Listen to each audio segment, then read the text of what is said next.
தமிழகத்தில் அடுத்த 24 மணி நேரத்துக்கு வட மாவட்டங்களில் கனமழை பெய்யக்கூடும் என்று சென்னை வானிலை ஆய்வு மையம் அறிவித்துள்ளது. அந்த மையத்தின் இயக்குநர் ரமணன் செய்தியாளர்களுக்கு அளித்த நேர்காணலை தற்போது காணலாம்.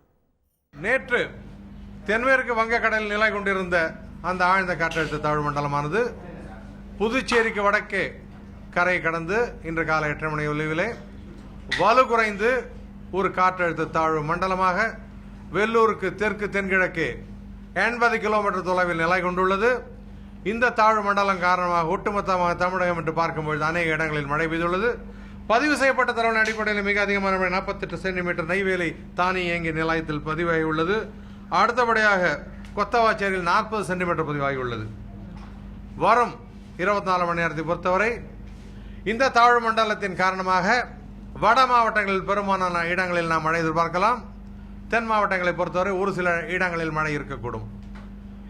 வட மாவட்டங்களை பொறுத்தவரை ஓரிரு இடங்களில் கன மற்றும் மிக கனமழை இருக்கக்கூடும்.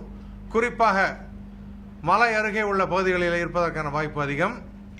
சென்னை நகரை பொறுத்தவரை வானம் மேகமூட்டத்துடன் இருக்கும். நகரிலே மழை வரும்.